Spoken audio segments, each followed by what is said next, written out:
monopolize the conversation and go on without stopping. Nothing destroys the charm of a meal more quickly. What can a too agreeable young woman do to be more disagreeable and assertive if that isn't how she is temperamentally inclined? Well, that's a good question, and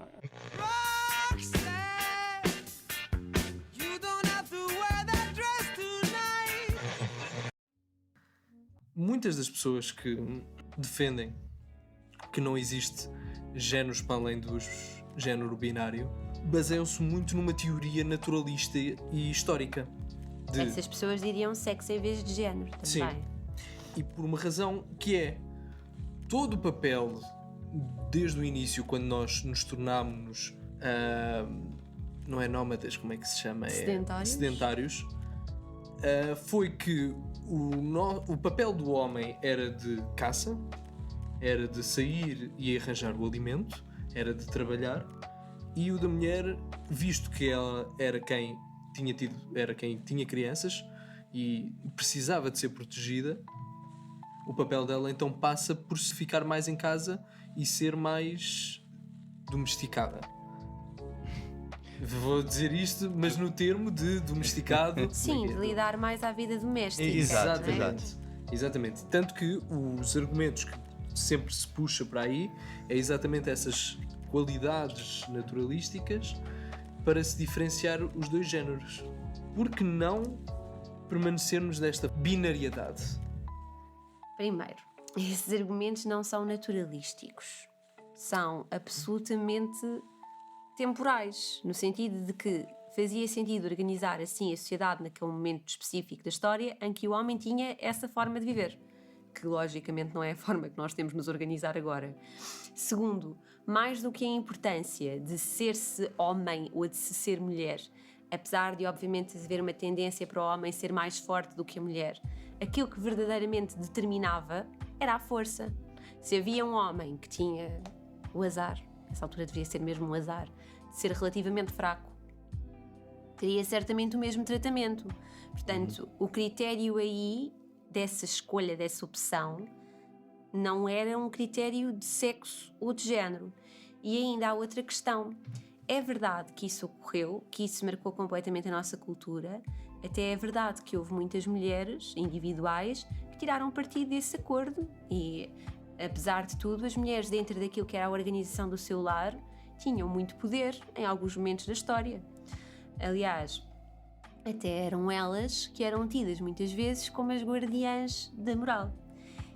Eu gosto muito de histórias relacionadas com a prostituição, porque até é um meu hobby.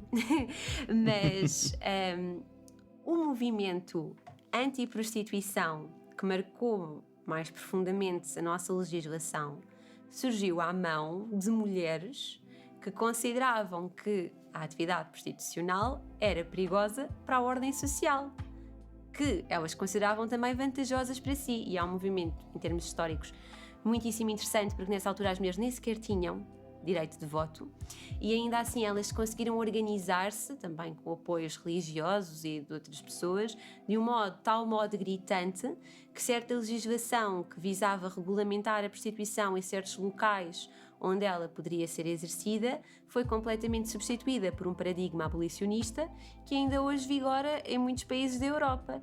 Porquê? Porque essas mulheres não queriam ser enfrentadas por outras mulheres relativamente livres que fora do casamento pudessem seduzir os seus homens, que essas mulheres não queriam que os seus filhos, que elas queriam que casassem com raparigas boas e que tivessem uma determinada vida que para elas lhes parecia boas naquele contexto, fossem recorrer a prostitutas e por causa disso vissem a sua reputação manchada, além de perderem dinheiro, que obviamente fazia falta a toda a gente.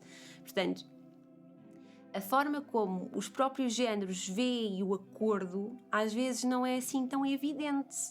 Há muitas pessoas que gostam do status quo, aliás, eu diria que a maior parte das pessoas gosta do status quo, porque senão não era o status quo. Isso não significa que, à medida que as circunstâncias se alteram, não haja a necessidade de reformular certas questões de modo a caminhar para uma vida mais feliz. Se nós perdemos a nossa capacidade de mudar, morremos. A estagnação sempre foi a maior inimiga da resiliência de qualquer espécie. Portanto, não é um argumento de forma nenhuma dizer que por num determinado período histórico ter sido assim e assado, pelo menos na minha opinião, pelo menos cá estou a ser assim um bocadinho brutal num programa que devisa um bocadinho ver as coisas sempre dos dois lados. Mas acho que não faz sentido fixarmos-nos num momento histórico para dar a resposta a todos os momentos históricos. Bem, o argumento histórico também não é assim um argumento tão daquela época, porque, quer dizer, as pessoas que nascem com o sexo feminino continuam a ser aquelas que têm a criança e que naturalmente precisam de ser protegidas. Eu quero Este ser paradigma familiares. também está a ser desafiado atualmente. Aliás, a maior parte dos trabalhos, também voltando a essa questão, já como foi demonstrado principalmente no período das guerras, são trabalhos que as mulheres também conseguem desempenhar. E além disso, hoje em dia cada vez é mais comum o homem partilhar a meias as tarefas das responsabilidades parentais com a mulher depois do nascimento do filho.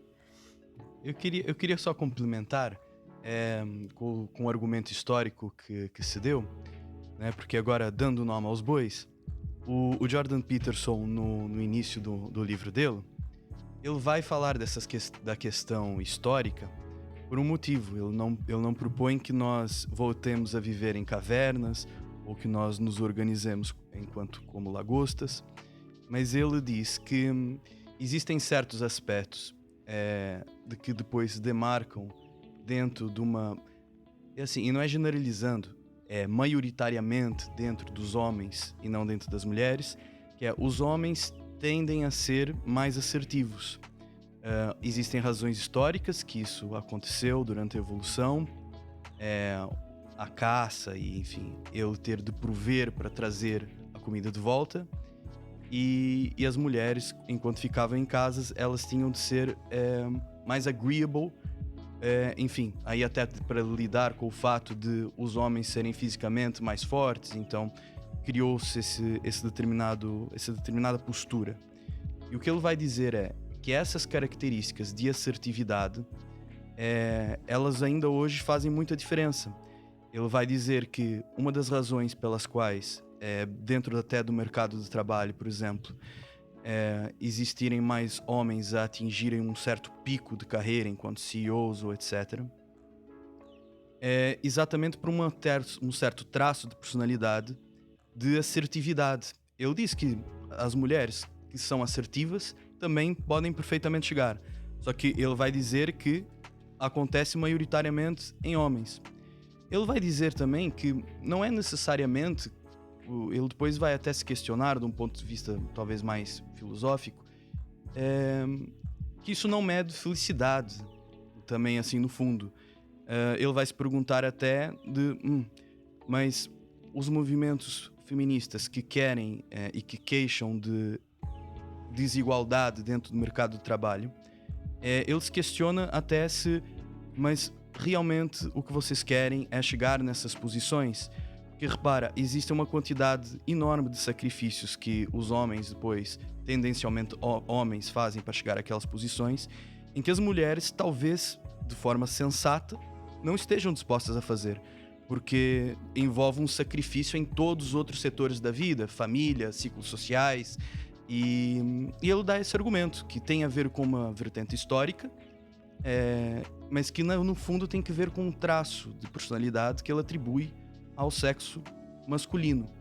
E, enfim, eu na verdade não vou fazer nenhum tipo de pergunta, eu na verdade estou à procura de comentários sobre essa visão.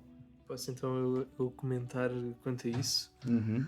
Porque eu gosto muito de bater no Jordan Peterson e Eu também já fiz gostava de machista. comentar. O suficiente. Principalmente por causa da assertividade. Só antes de dizeres, eu toda a minha vida fui acusada de ser assertiva. O facto de uma pessoa ser assertiva ou não tem única e exclusivamente a ver com a sorte da pessoa ter a sorte de nascer num fórum em que é a sua convicção na sua palavra e a sua capacidade de argumentação que valem. Infelizmente, quando as pessoas nascem num fórum como aquele que o Jordan Peterson fala, em que é a força bruta que vence, obviamente aqueles que não têm a força bruta têm de arranjar outras ferramentas em que aliás só mostram a sua inteligência de ardilosamente conseguir controlá-las. Mas isso não significa que as mulheres não tenham uma aptidão para a assertividade igual do que a dos homens. Eu até ia combater então o Jordan Peterson no aspecto, mais uma vez, do tema da identidade. Porque nós, para nos descobrirmos quem somos. Normalmente temos formas de comparar-nos com aqueles que nos são iguais. O que é o rapaz, o que é considerado o rapaz quando nós estamos no colégio? É o gajo que joga futebol, é aquele que persegue raparigas, não é aquele que, mais uma vez, é aquela brincadeira que nós estivemos a dizer de não é aquele que brinca com bonecas. E portanto existe sempre aqui um termo de comparação. E a assertividade como forma de ser normalmente nasce sempre de um próprio meio em que tu estás envolvido. E aí traz-nos a segunda parte da identidade, que não é só uma questão que nós, como nós temos dito até agora, meramente individual, é uma questão de cultural, de comunidade, de a relação com os outros. É por isso que vem então essa comparação. E essa assertividade normalmente nasce em pessoas que sempre receberam um sim nas suas ideias e puderam perceber, puderam começar a induzir que estão certas. E isso dá uma certa confiança à pessoa para ser assertiva. O que é que isso acontece? O que é que isso importa para a nossa discussão dos géneros?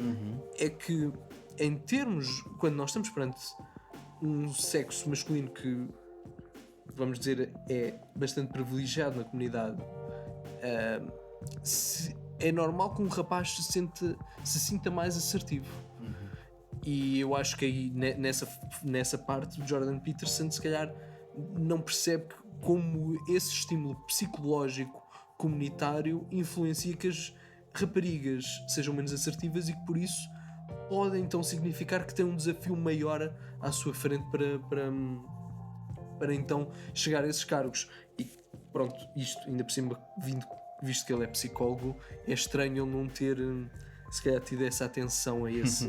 Portanto, o que estás a dizer é mais fácil Estás para a ser extremamente educado.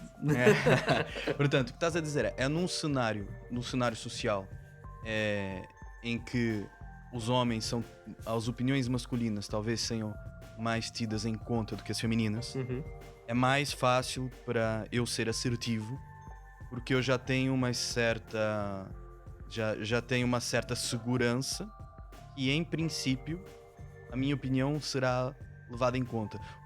Ou seja, o salto será maior para uma mulher fazer. Sim, sem dúvida. Não acho. Foi exatamente aquilo que eu comecei por dizer. Tem tudo a ver com o fórum onde nascemos. O fórum, ou seja, o meio. Eu acho que todos nós que somos um bocadinho filhos da segunda e até da terceira onda do feminismo, estamos habituados a que numa aula, não seja pelo facto de eu ser um homem ou de eu ser um rapaz ou de ser uma rapariga, que vai fazer com que eu tenha melhor nota, que vai fazer com que eu ganhe a discussão, que vai fazer com que eu tenha razão ou com que me seja dada razão, se é que é possível ter razão. Portanto, acho que hoje em dia é muito fácil para uma mulher desenvolver a sua assertividade. Se calhar na altura em que o Jordan Peterson foi educado ainda não, mas para nós isso já não se vê. Aliás, essa é uma das reclamações, é que nós já vivemos numa época em que a diferença entre as mulheres e os homens do ponto de vista de igualdade de oportunidades se esbateu tanto que é estranho como é que ainda existem desigualdades salariais, como é que ainda existem desrespeitos em relação à integridade sexual das mulheres, que fazem com que no fundo tenhamos esta postura de incredulidade. Como é que estas coisas ainda se passam, tendo em conta a educação que todos nós temos e as relações tão horizontais que estamos habituados a ter. Portanto, até acho também um bocadinho chocante que o Jordan Peterson novamente queira justificar a ausência de horizontalidade e coloque quase na horizontalidade o problema, quando na realidade o problema não é a horizontalidade. Whoa, man, those were the cool jazz stylings of the hip Larry Elgin trio, friend. And now a word from our sponsors.